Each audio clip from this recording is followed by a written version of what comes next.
કેશોદ તાલુકાના અજાબ ગામે સ્થાનિક લોકોએ ભ્રષ્ટાચારને લઈ હોબાળો મચાવ્યો હતો।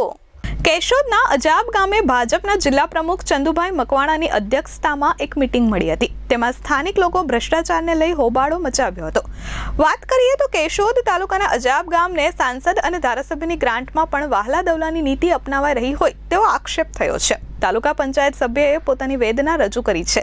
કેશોદ તાલુકાના અજાબ ગામે સંગઠનને લઈ એક ભાજપની બેઠક મળી હતી। આ બેઠક જિલ્લા પંચાયત સભ્ય, સ્થાનિક ધારાસભ્ય અને જિલ્લા ભાજપના પ્રમુખ ચંદુભાઈ સહિતના મહાનુભાવો ઉપસ્થિત રહ્યા હતા। ત્યારે આ ભાજપની સભામાં અજાબ ગામના ખેડૂતોએ અને લોકોએ ભાજપ સરકારની ભ્રષ્ટાચારી કામગીરીથી નારાજ થઈ અને ભાજપની સભામાં આ બાબતે રજૂઆત કરતા બબાલ થઈ ગઈ હતી।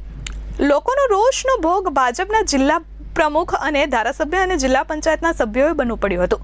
મારું નામ નિલેશભાઈ અગેરા, હું અજાબ તાલુકા પંચાયત પ્રતિનિધિ બોલું છું।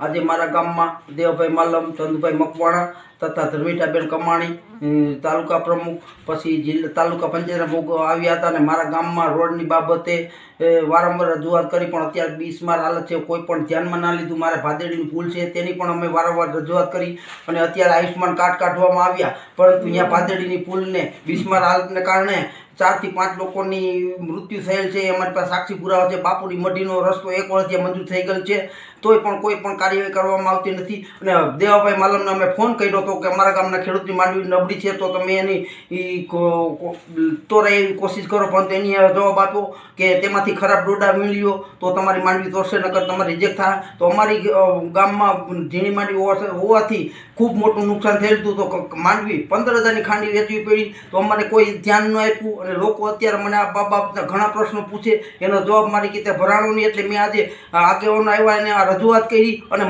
મને અજાબ ગામ જુનાગઢ જિલ્લાનું મોટું ગામ છે, તો બુથ પ્રમાણે ગ્રાન્ટનું વિતરણ કરવામાં આવ્યું, પરંતુ એટીવીટી ગ્રાન્ટમાંથી તો બટકું, પ્રભારી ગ્રાન્ટમાંથી તો બટકું, પછી સાંસદની ગ્રાન્ટમાંથી બટકું, ધારાસભ્યની ગ્રાન્ટમાંથી બટકું, તો તાલુકા પંચાયતની ગ્રાન્ટમાંથી ગ્રાન્ટ આપે છે પણ પાણીના કામ આપે છે, ન સીસી રોડ કે ન બ્લોકના એક પણ કામ આપ્યું નથી। તમે જોવું હોય તો તાલુકા પંચાયત અને મારી પાસે બધા પુરાવા સાક્ષી છે, તમે જોઈ જાઓ તો આ મારા ગામની વેદના મારી રીતે સહન ના થાય, એટલે આજે લોકો આવેલા હતા એટલે મારે એનો વિરોધ કરવો પડ્યો। અને જો આમાં મારા ગામનું મારે કોઈ પણ સંકલન નહીં કરે તો એવું પણ અહીંયા અમે બેનર બનાવી લગાવશું કે ભાજપવાળાને આગેવાનો નેતાને અજાબમાં આવવાની મને એવો પણ બેનર મારવામાં આવશે અને હું આનો પૂરેપૂરો વિરોધ કરી મારા ગામનો મારી એરિયા પૂરેપૂરી ગ્રાન્ટ આપવી જોશે, નકર નહીં આપે તો મારી બધી તૈયારીઓ છે। આજે તમે આ રાજીનામા વિશે વાત કરી? એટલે આજે મેં આજે ચંદુભાઈને રાજીનામું આપું હતું, પણ ચંદુભાઈ મારું આજે રાજીનામું સ્વીકાર્યું નહીં, પરંતુ જો મારી એરિયા જો આ બાબત કોઈ સંકલન નહીં કરે તો હું રાજીનામું આપી દઈશ 100%। મારે લોકોની વચારે લઈને લોકોનો કામ કરવા છે, મારે લોકો પાસેથી મારે કોઈ અપેક્ષા રાખવી નથી, પણ મારા ગામના વિકાસ માટે કાયમ માટે ઝઝૂમતું રહી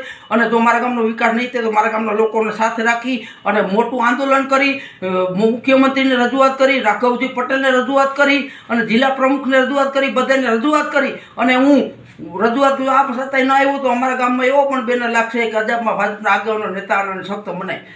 બસ જય।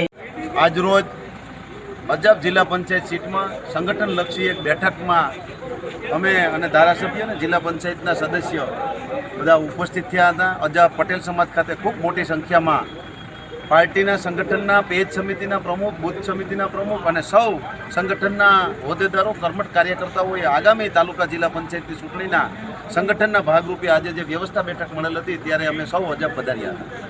Aniruddhsinh Babariya, S24 news, Keshod.